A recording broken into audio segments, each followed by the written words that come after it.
स्वागत है आप सभी का एक बार फिर से हमारी सरकारी नौकरी में। गाइस, ये आपके लिए जितने भी इलेक्ट्रिकल्स और सिविल इंजीनियर्स हो, आप सबके लिए गुड न्यूज है एनबीसीसी की तरफ से, क्योंकि यहाँ पे आज एक सुपर वैकेंसी आई है गाइस, जिसका सब लोग वेट करते हो। आप लोग जूनियर इंजीनियर पोस्ट के लिए यहाँ पे आपको काफी अच्छा खासा वैकेंसी देखने को मिलेगा और हम इसके बारे में जानेंगे one by one, step by step. लेकिन उससे पहले मैं आपको बताऊंगा कि सबसे पहले आप चैनल को सब्सक्राइब कर लीजिए, वीडियो को लाइक शेयर जरूर किया कीजिए। साथ ही साथ आप अगर जेनिक लर्निंग ऐप डाउनलोड कर लेंगे तो वहां से हमारे फ्री एक्सेस कोर्सेज को आप देख पाएंगे कि हमारा वहां क्या है, कौन कौन से कोर्स अभी चल रहे हैं, कौन सा कोर्स आपके एजुकेशनल क्वालिफिकेशन के अकॉर्डिंग सूटेड है, ठीक है, यानी कि जो आपके लिए बेस्ट साबित हो सकता है। तो चलिए जानते हैं हम आज के इस अपडेट में कि क्या है एनबीसीसी के इस अपडेट का रीजन।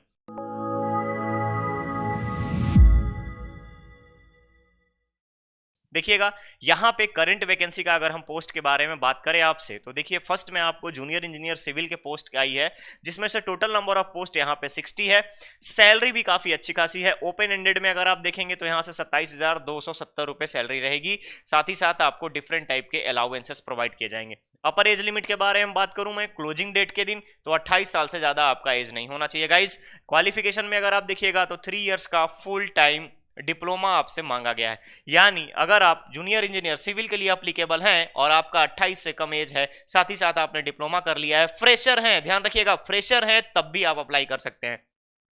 यहां पे आपसे कोई भी पोस्ट क्वालिफिकेशन का डिमांड नहीं किया गया है। दूसरे पोस्ट की तरफ मूव करते हैं। यहां पे इलेक्ट्रिकल इंजीनियर्स के लिए 20 पोस्ट है और 20 पोस्ट में देखेंगे आप यहां पे सैलरी भी आपका सेम 27,270 है। और गाइस यहां पे भी आपका अपर एज लिमिट 28 ईयर्स रखा गया है। साथ ही साथ क्वालिफिकेशन की अगर मैं बात करूं तो 3 years full time diploma in electrical engineering आपसे यहां पे डिमांड रखा गया है। एक्सपीरियंस की अगर बात करें तो यहां पे कोई भी एक्सपीरियंस दोनों पोस्ट में डिमांड नहीं किया गया है। यानी इंपॉर्टेंट जो है करंट वैकेंसी में हमारे लिए जूनियर इंजीनियर सिविल और जूनियर इंजीनियर इलेक्ट्रिकल के लिए यहां पे टोटल अगर हम कंबाइंड पोस्ट के बारे में बात करें तो 80 पोस्ट आई है, जिसमें से 60 आपके जूनियर सिविल इंजीनियर के लिए है और आपका 20 जो है इलेक्ट्रिकल इंजीनियर के लिए है। ये तो हो गई बात आपके टोटल नंबर ऑफ पोस्ट और सैलरी की। यहां पर देखिए एक पोस्ट जो है आपका बैकलॉग वैकेंसी है। जिन लोगों के पास 9 ईयर का यहां पे रिलेवेंट एक्सपीरियंस है वो अप्लाई कर सकते हैं, और जो ग्रेजुएट हैं, ध्यान रखिएगा ग्रेजुएट हैं, और ये पोस्ट जो रखा गया है यहां पे एक ही पोस्ट रखा गया है और इस पोस्ट के लिए ओनली एसटी एप्लीकेबल है। अब हमारे पास आता है कि अप्लाइंग प्रोसीजर क्या है।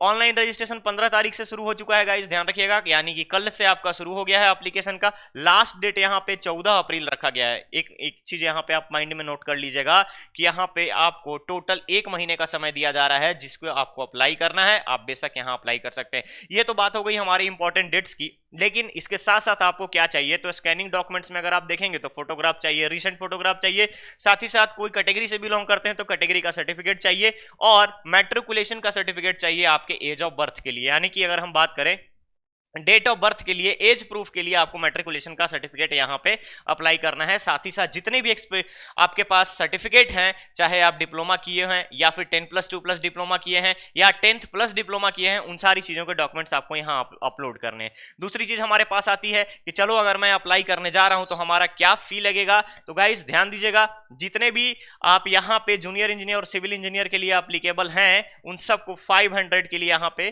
पोस्ट पे करना पड़ेगा। आप इलेक्ट्रिकल से बात करें या फिर सिविल के बात करें, यहां पर आपको 500 देना पड़ेगा। और लास्ट पोस्ट है जो कि सिविल के लिए है, एक ही पोस्ट है, उसके लिए कोई फी चार्ज नहीं किया गया है और वो सिर्फ और सिर्फ रिजर्व कैटेगरी के है। लेकिन जितने भी अनरिजर्व कैटेगरी वाले हैं यहां पे 500 रुपए आपको देना है फर्स्ट पोस्ट के लिए, जिसमें जूनियर इंजीनियर सिविल और जूनियर इंजीनियर इलेक्ट्रिकल की बात कही गई है।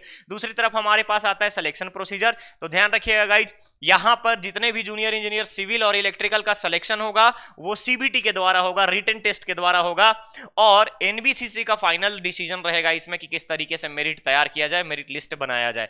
ओके गाइज, अब यहां पे देखिए रिटन टेस्ट की अगर हम बात करें तो सिविल इंजीनियरिंग के लिए यहां पे वेटेज 100% कंसीडर होगा।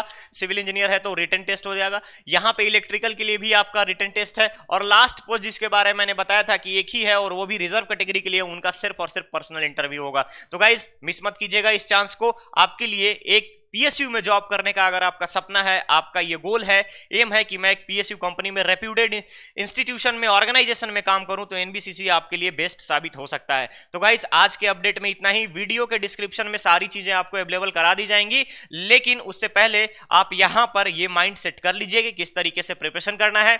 और सिविल इंजीनियर के लिए, साथ ही साथ इलेक्ट्रिकल इंजीनियरिंग के लिए हमारे पास बहुत सारे कोर्सेस हैं। आप जेनिक लर्निंग ऐप को एक्सेस कीजिए, देखिए वहां पे कौन सा बेस्ट सूटेड कोर्स है आपके लिए और किस तरीके से आप इस एग्जाम की प्रिपरेशन कर पाएंगे। हमारे यूट्यूब पे time to time different type के आखिरी अभ्यास चलाए जाते हैं, यानी वो एग्जाम ओरिएंटेड होता है। साथ ही साथ फ्री में बहुत सारे क्रैश कोर्स हमारे चलते रहता है। तो गाइस अगर आप लोग चाहते हैं कि बेशक इसके लिए प्रिपरेशन करना है, डेडिकेटेड प्रिपरेशन करना है, तो बिल्कुल जेनिक लर्निंग ऐप को एक्सेस कीजिए, जाइए वहां पर देखिए कि कौन सा कोर्स आपके इस जॉब के लिए अच्छा साबित हो सकता है, बेस्ट सूटेड है। सिविल में भी डिफरेंट टाइप के बैचेज चल रहे हैं हमारे यहाँ, इलेक्ट्रिकल में भी डिफरेंट बैचेज हैं, तो मिस मत कीजिएगा। साथ ही साथ फॉर्म भरने का आखिरी डेट जो है वो 14 अप्रैल है। उससे पहले आपको फॉर्म फिल करके, फॉर्म का जो एक टेंशन होता है कि फॉर्म कैसे फिल करना है, इस चीज से आप फ्री हो जाएंगे और फ्री होने के बाद फिर आप अपने अच्छे से प्रिपरेशन कर सकते हैं। दिन रात एक करके अच्छी प्रिपरेशन करिएगा, आपका सिलेक्शन बिल्कुल होगा। तो चलिए बहुत जल्द मिलते हैं हम लोग ऐसे ही एक नए अपडेट के साथ।